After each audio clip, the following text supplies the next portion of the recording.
सुप्रभात, राधे राधे। आप सभी का स्वागत है जीनियस कोचिंग क्लासेस के यूट्यूब चैनल पर। चलिए, पेपर का करंट अफेयर पढ़ेंगे। और भाई, व्यक्ति में सफलता के लिए आशा और आत्मविश्वास है, वही व्यक्ति जो है उच्च शिखर पर पहुंचते हैं। सफलता के लिए आशा और आत्मविश्वास, यानी अपनी सफलता को पाने के लिए या अपने लक्ष्य या मुकाम को पाने के लिए जिस व्यक्ति में जुनून है, वो व्यक्ति जो है कोई भी परिस्थिति से घबराता नहीं है। लोग बाग क्या कह रहे हैं उसे किसी से मतलब नहीं है। बस अपना लक्ष्य और उसकी मेहनत, और वो बस ये तीन चीजें बस जो है वो उसके लिए इम्पोर्टेंट होती हैं। बाकी तो कोई कुछ भी बोलता रहे, उससे मतलब नहीं। ऐसा व्यक्ति जो है भाई सफल जरूर होगा। अपनी लक्ष्य के प्रति इतने समर्पित हो और इतने आशावान हो कि कितना भी कठिन एग्जाम हो, लोग बाग कुछ भी बोलते रहे कि नहीं ये इतना बड़ा एग्जाम है, देखो तुम इसके लायक हो भी नहीं। पर नहीं, अगर आपके अंदर आपको लग रहा है कि नहीं यार ये सिलेबस क्या है, मैं तो कर ही लूंगा, ये मेरे अकॉर्डिंग है, मतलब मैं इसको, मुझे इसको पढ़ने में मजा आए, मुझे ये एग्जाम क्रैक करना ही है, तो आप यकीन मानिए कि वो एग्जाम आप उसी दिन क्रैक कर लेते हो जब ऐसा आप मनोभाव में आप अंदर ऐसा सोचते हो, तो उस दिन आपका एग्जाम जो है ऐसे ही क्लियर हो जाता है। और मेहनत तो फिर हो ही जाएगी, एक बार अंदर से आप सोच लें तो फिर मेहनत तो हो ही जाती है, और जो है भाई एग्जाम भी क्रैक हो जाएगा। और लोग बाग जो है वो फिर विपरीत बोलने लगेंगे, पहले उल्टा बोल रहे थे फिर विपरीत बोलने लगेंगे। तो बस एक इसका यही है कि आप जो है भाई अपने लक्ष्य के प्रति आशावान बने और जुनून से भाई जो है त्याग और बलिदान करते हुए मेहनत करते जाए। पहले क्वेश्चन की तरफ बढ़ेंगे। पहला क्वेश्चन क्या है, भारत के 51वें मुख्य न्यायाधीश, बहुत अच्छा क्वेश्चन है, ध्यान से पढ़िएगा। 51वें मुख्य न्यायाधीश के रूप में ने शपथ ली है। इसके ऑप्शन आपके सामने है, जस्टिस संजीव खन्ना, फिर है justice DY Chandrachud, justice UU Lalit, और फिर लास्ट ऑप्शन है जस्टिस NV रमना। बताइए इसका आंसर क्या है। चलिए इसका आंसर जल्दी से इंकित करिए। और इसका जो आंसर है वो है संजीव ये जो नए न्यायाधीश जो है वो बने हैं संजीव खन्ना। और ये कौन से नंबर के हैं, ये 51वें नंबर के मुख्य न्यायाधीश हैं। और इससे पहले जो थे भाई 50वें नंबर के, वो थे चंद्रचूड़, DY चंद्रचूड़। और इससे पहले भी जो थे वो थे ललित जी, ठीक है। और इससे पहले कौन थे, रमना जी। तो ठीक है, ये नंबर के जो अभी तत्काल में वर्तमान में मुख्य न्यायाधीश के रूप में इन्होंने शपथ ली है, राष्ट्रपति जी इनको शपथ दिलाते हैं, तो इनका नाम क्या है, संजीव खन्ना। और इससे पहले 50वें नंबर के कौन थे, चंद्रचूड़। और उससे पहले जो थे भाई 49 के, वो ललित थे। और 48वें जो मुख्य न्यायाधीश थे वो रमना जी। इसको आप लिख सकते हैं। और संजीव खन्ना अभी वर्तमान में हमारे मुख्य न्यायाधीश के रूप में शपथ ले ली है। चलिए अब देखिए, भारतीय संविधान के भाग 5 में, किसमें, भाग 5 में जो है आर्टिकल 124 से लेके 147 में भाई सुप्रीम कोर्ट से संबंधित इसमें अनुच्छेद दिए गए हैं। कौन से भाग में है, भाग 5, इसको अच्छे से पढ़िएगा। निर्णय पर पुनर्विचार जो इस आर्टिकल में है वो है 137वें अनुच्छेद में। रिट जारी करने का अधिकार जो है वो जो रिट जारी की जाती है वो अनुच्छेद 32 में दी गई है, ठीक है। संवैधानिक उपचारों का अधिकार, ये जो है भाई रिट 5 प्रकार की दी जाती है। आपने देखा होगा, न्यायालय आपने पढ़ा होगा तो आपको पता होगा कि 5 प्रकार की रिट जो है वो जारी की जाती है। बंदी प्रत्यक्षीकरण आपने पढ़ा होगा, परमादेश पढ़ा होगा, ठीक है, उत्प्रेक्षण पढ़ा होगा, निषेध पढ़ा होगा, और जो लास्ट में अपना जो ये आता है अधिकार प्रेक्षा, ये आपने 5 रिटें पढ़ी होंगी। और ये अगर आप क्लास ली होगी सर की संविधान वाली, तो आपने बहुत अच्छे से इनको सर ने एक्सप्लेन किया है। और देखिए, जिसको भी हमारा कोई भी कोर्स लेना है, जीनियस कोचिंग क्लासेस का कोई भी कोर्स, GS का कोर्स लेना है या ऑल ओवर मैथ या पूरा कोर्स लेना है, तो आप जो है जीनियस कोचिंग क्लासेस के आप ऐप पे जा सकते हैं, कोई भी कोर्स आप खरीद सकते हैं। और अगर आप अशोकनगर में ही हैं और आप ऑनलाइन पढ़ना चाहते हैं, तब भी आप ये ले सकते हैं, और बाहर के लोग भी ले सकते हैं, आप सब जानते ही हैं। और अशोकनगर में प्रॉपर कोई है तो आप जहाँ ऑफलाइन क्लास भी आ सकते हैं। चलिए, तो MP का भी आप चल रहा है, आपने देखा होगा GS में जो है MP सुबह चल रही है, बहुत अच्छे से MP जो है भौगोलिक उसका प्राकृतिक विभाजन चल रहा है। अगर अभी भी देर नहीं हुई है, शायद 4 या 5 क्लास हुई हैं, आप लोग क्लास ज्वाइन कर सकते हैं जो प्रॉपर अशोकनगर में है, और बकायदा ऑनलाइन भी आप जो है कोर्स इसको खरीद सकते हैं। चलिए अब क्या है, अब भाई जो मुख्य न्यायाधीश की शपथ जो है वो राष्ट्रपति जी दिलाते हैं। और पहले मुख्य न्यायाधीश कौन है भाई, HD कानिया। HD कानिया वो पहले मुख्य न्यायाधीश रहे हैं। मोहम्मद हिदायतुल्लाह जो है, ये एक भाई ऐसे व्यक्ति हैं जो कार्यवाहक राष्ट्रपति और उपराष्ट्रपति और ये मुख्य न्यायाधीश भी रहे हैं, और इनको मुख्य न्यायाधीश के साथ साथ ही इन्हें राष्ट्रपति का पद भी प्रदान किया गया किसी कंडीशन के अनुसार।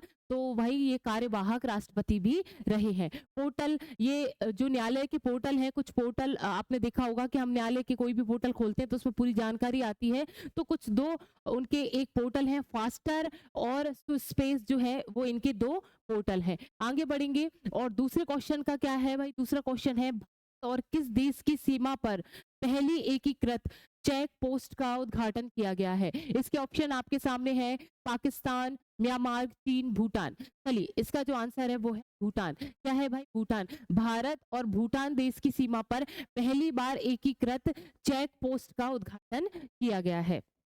चलिए, भूटान की राजधानी आप सभी को पता है थिम्पू, ठीक है। मुद्रा का नाम क्या है, भूटानी नेगुल लत्रम जो है इसकी मुद्रा का नाम क्या है और मुद्रा है, और राजा कौन है इसमें, जिम्बे शेखर नामग्याल वांगचुक जो है इनके राजा हैं या प्रमुख है।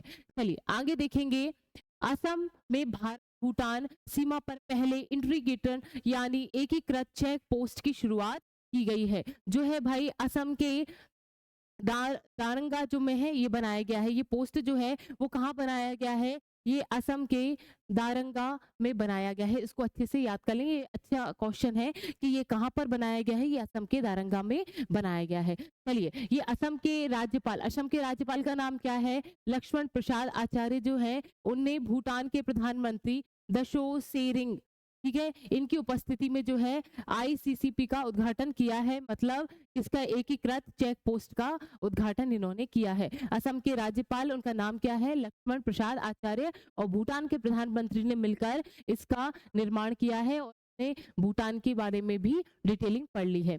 क्वेश्चन की तरफ बढ़ेंगे, प्रतिवर्ष किस तारीख को राष्ट्रीय शिक्षा दिवस मनाया जाता है। इसके ऑप्शन आपके सामने है, 10 नवंबर, 11 नवंबर, 12 नवंबर, 13 नवंबर। ये तो आप सभी को पता होगा कि भाई 11 नवंबर को जो है ये दिवस मनाया जाता है, राष्ट्रीय शिक्षा दिवस। मौलाना अब्दुल कलाम आजाद जो है भाई की याद में हम जो है इनको याद करते हैं इस दिन, तो राष्ट्रीय शिक्षा दिवस मनाया जाता है। भारत के ये पहले शिक्षा मंत्री रह चुके हैं।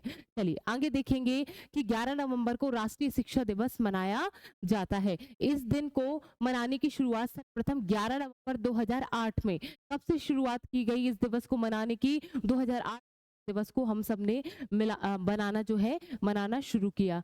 इसके बाद प्रतिवर्ष यह दिन सेलिब्रेट किया जाता है। ये जो है हम रिवाइज कर लेते हैं, हम रोज ही रिवाइज कर रहे हैं, नवंबर के कुछ जो दिवस मनाए गए हैं उसको हम रिवाइज करते हैं। तो हमने पहला 1 नवंबर को जो हम पढ़ते हैं, पत्रकारों की जो खिलाफ कोई रिपोर्ट हो जाती है, अपराध के लिए जो है दंड समाप्त करने के लिए एक अंतर्राष्ट्रीय दिवस मनाया जाता है, वो 1 नवंबर को मनाया जाता है। देखो इसको रटना मत ही, सिर्फ समझना, ये ऐसे ये इतना बड़ा थोड़ी आप रटते, खिलाफ अपराध ऐसे आप रटोगे, सिर्फ इसको समझना है कि जो पत्रकारों के खिलाफ जो अपराध दंड होते हैं उनको करने या समाप्त करने का एक जो अंतरराष्ट्रीय एक दिवस मनाया जाता है वो है 1 नवंबर को मनाया जाता है। 5 नवंबर को सुनामी दिवस मनाया जाता है। 6 नवंबर को युद्ध और सशस्त्र संघर्ष में पर्यावरण के शोषण को रोकने के लिए अंतरराष्ट्रीय दिवस हम इसमें मनाते हैं। नवंबर को छठ पूजा, शिशु सुरक्षा दिवस, राष्ट्रीय कैंसर जागरूकता दिवस, चंद्रशेखर वेंकट रमन जयंती जो है हम 7 नवंबर को मनाते हैं। 8 नवंबर का क्या है भाई, विश्व रेडियोग्राफी दिवस, और ये मैंने बताया था राष्ट्रीय कैंसर दिवस जो है ये हम तो 7 नवंबर को मना रहे हैं। विश्व कैंसर दिवस जो है वो हम 4 फरवरी को मनाते हैं। चलिए 9 नवंबर क्या है, राष्ट्रीय विधिक सेवा दिवस जो है वो, और दूसरा क्या है, विश्व स्वतंत्रता दिवस भी हम क्या है 9 नवंबर को मनाते हैं। शांति और विकास के लिए विश्व विज्ञान दिवस 10 नवंबर को मनाया जाता है। और अभी हमने देखा है कि 11 नवंबर को जो है राष्ट्रीय शिक्षा दिवस मनाया जाता है। किसकी याद में भाई, मौलाना अब्दुल कलाम आजाद की याद में जो है हम ये दिवस मनाते हैं। पहले भारत के शिक्षा मंत्री रहे हैं ये। चलिए ये हमने पढ़ लिया, 2008 से जो है इसकी शुरुआत की गई है। चौथा क्वेश्चन क्या है, किस देश ने स्टूडेंट डायरेक्ट स्ट्रीम, क्या नाम है, क्या है भाई, स्टूडेंट डायरेक्ट स्ट्रीम वीजा कार्यक्रम को स्थगित करने का जो है वो घोषणा की है। इसके ऑप्शन आपके सामने है, कनाडा, ऑस्ट्रेलिया, सिंगापुर, स्विट्जरलैंड। बताइए इसका आंसर। चलिए, इसका जो आंसर है वो है कनाडा। क्या है भाई? कनाडा। आपने देखा होगा भारत और कनाडा के बीच में अभी कुछ विवाद, हमने चर्चा भी की थी इसके बारे में। चलिए, तो कनाडा की हम पहले देख लेते हैं और इसकी राजधानी है। मुद्रा का नाम क्या है? कैनेडियन डॉलर की मुद्रा है। और प्रधानमंत्री का नाम क्या है? जस्टिन ट्रूडो जो है इनके प्रधानमंत्री है। कनाडा सरकार घरों की कमी, कनाडा में जो है घरों की कमी है, सामाजिक समस्याओं से जूझ रही है, जिससे निपटने के लिए उसने देश में पढ़ रहे छात्रों की संख्या को कम करने की कोशिश की है। और आप सभी ये जानते हैं कि कनाडा में जो है इंडिया के जो स्टूडेंट हैं वो ज्यादा हैं, तो वो वहाँ की छात्रों की संख्या जो है वो कम कर रही, क्योंकि वहां पर घरों की कमी है, सामाजिक समस्याएं ज्यादा हैं। और कुछ समय से पहले आपने देखा होगा कि भारत और कनाडा के बीच में कुछ विवाद चल रहा है, तो इसीलिए जो है भारत में के जो गए हुए छात्र हैं वहां पर जो है छात्रों को कमी की जा रही है, उन्हें अपने देश भेजा जा रहा है। कहाँ पर ये कैसे कौन से देश में हो रहा है समस्या? ये समस्या हो रही है कनाडा देश में। चलिए, अब देखेंगे क्या है भाई, इसी दिशा में काम कर रहे एसडीएस प्रोग्राम को अब बंद किया जा रहा है। ये एसडीएस प्रोग्राम क्या है जो मैंने आपको पढ़ा है? स्टूडेंट डायरेक्ट स्ट्रीम, ये प्रोग्राम को बंद किया जा रहा है। वैसे ही कनाडा 2025 में सिर्फ 4,37,000 स्टडी वीजा देने वाला है। ठीक है, ये बहुत कम वीजा है। चलिए, तो ये आपको पढ़ा ही दिया है कि कनाडा की राजधानी वगैरह क्या है। पांचवें क्वेश्चन की तरफ बढ़ेंगे। अंतरराष्ट्रीय हॉकी महासंघ का अध्यक्ष किसे चुना गया है? इसके ऑप्शन आपके सामने है। थॉमस बाक, जय शाह, इकराम और दिलीप तुर्की। बताइए इसका आंसर क्या है? चलिए, इकराम जो है इनको लगातार दूसरी बार, ये दूसरा कार्यकाल है इनका। ठीक है, इनकी इमेज देख लीजिए। ठीक है, इकराम जो है इनकी इमेज है, ये लगातार दूसरी बार इस पद पर चयनित हुए हैं या नियुक्त हुए हैं। चलिए, अंतरराष्ट्रीय हॉकी महासंघ के अध्यक्ष के रूप में इन्हें चुना गया है। और इस जो संघ है, इस महासंघ की स्थापना कब हुई थी? स्थापना हुई थी 7 जनवरी 1924 में। इसका मुख्यालय जो लॉन्सनी, इसका मुख्यालय है स्विट्जरलैंड में है लॉन्सनी। और इसके अध्यक्ष का नाम क्या है? नरेंद्र बात्रा जो है इसके अध्यक्ष हैं। आगे देखेंगे कि किस देश के पर्यटन विभाग ने एक्टर सोनू सूद को पर्यटन के लिए ब्रांड एम्बेसडर नियुक्त किया है?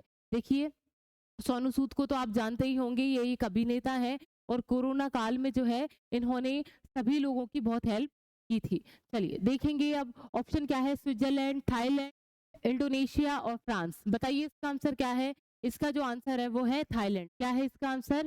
थाईलैंड जो देश है उसने जो है सोनू सूद को अपना पर्यटन विभाग का जो है एक ब्रांड एम्बेसडर नियुक्त किया है। आप सभी जानते हैं कि भारत से घूमने के लिए कितने सारे लोग जाते हैं, तो उन्होंने पर्यटन के लिए उस देश ने एक बहुत अच्छा अपने देश के प्रति आकर्षण और बढ़ाने के लिए इन्होंने सोनू सूद को जो है अपना ब्रांड एम्बेसडर बना दिया है।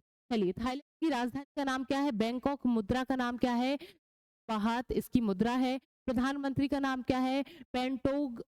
पेंटोगटारन शिवाबात्रा। ठीक है, इसको अच्छे से याद रखें प्रधानमंत्री को, इनके नाम बड़े अजीब हैं पर आप इसको याद रखना आपको जरूरी है। तो थाईलैंड पर्यटन के लिए जो है ब्रांड एम्बेसडर किसको चुना गया है? ये हमारे सोनू सूद को चुना गया है। थाईलैंड के पर्यटन एवं खेल मंत्रालय ने आधिकारिक तौर पर उन्हें मानद पर्यटन सलाहकार की उपाधि से सम्मानित किया गया है। तो ये इनको किस इस उपाधि से सम्मानित किया गया है? मानद पर्यटन सलाहकार की उपाधि से इनको सम्मानित किया गया है। चलिए, अब देखेंगे थाईलैंड ने जो है अनिश्चित काल के लिए भारतीय पर्यटकों के लिए वीजा फ्री एंट्री कर दी है। जो हम नर्सों की क्लास में पढ़ के आए हैं कि थाईलैंड के जो है भाई बिना वीजा के भी आप एंट्री ले सकते हैं और कोई समय निश्चित नहीं किया गया कि इतने समय तक या इतने समय तक, आप कभी भी जाएं। तो अभी तक तो जो है इन्होंने कोई तारीख या सन नहीं दिया है कि यहाँ तक जो है भाई वीजा मुक्त पर्यटन जो है कर सकते हैं या पर्यटन का मजा ले सकते हैं। चलिए, समलैंगिक विवाह को मान्यता देने वाला दक्षिण एशिया का पहला देश जो है क्या है भाई? है समलैंगिक विवाह को मान्यता देने वाला जो है थाईलैंड देश ऐसा बन गया है, पहला देश ऐसा बन गया है। अब 7वां क्वेश्चन क्या है?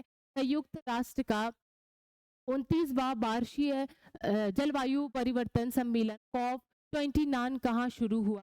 इसका ऑप्शन जो है यूएई, फिर है अजरबैजान, स्विट्जरलैंड और भारत। बताइए इसका आंसर क्या है? और इसका जो आंसर है वो है अजरबैजान। पर भाई अजरबैजान में जो है 29वां वार्षिक जलवायु परिवर्तन सम्मेलन कॉप 29। देखिए कॉप 21 हमने ये सब हमने देखे हैं। 21 में हमने एक, आप मुझे कमेंट में बताएंगे कि अभी हमने कल परसों ही पढ़ा था कि कॉप 21 में जो है महासंघ की स्थापना हुई थी। आप मुझे कमेंट बॉक्स में बताएंगे। चलिए अभी जो है 29वां अजरबैजान में ये संपन्न। इसकी राजधानी का नाम क्या है? बाकू। और मुद्रा का नाम क्या है? अजरबैजानी मनत जो है इसकी मुद्रा है। राष्ट्रपति का नाम क्या है? इल्हाम। और अलेही जो है वो इसके राष्ट्रपति हैं। इस कॉप की, ये जो कॉप सम्मेलन शुरुआत किया गया जलवायु, इसमें जो है मुद्दा रहता है, मेन जो चीज होती है जलवायु परिवर्तन पर ये एक बैठक होती है कॉप। इसकी शुरुआत, सबसे पहला सम्मेलन जो हुआ 1995 में, मार्च 1995 में बर्लिन जर्मनी में। ठीक है, कहां पर? इसको आप अच्छे से याद रखेंगे। कॉप का पहला सम्मेलन जर्मनी में संपन्न हुआ और ये कब हुआ था? मार्च 1995 में ये सम्मेलन हुआ था। चलिए ये जो हो रहा है कहाँ हो रहा है? अजरबैजान में हो रहा है।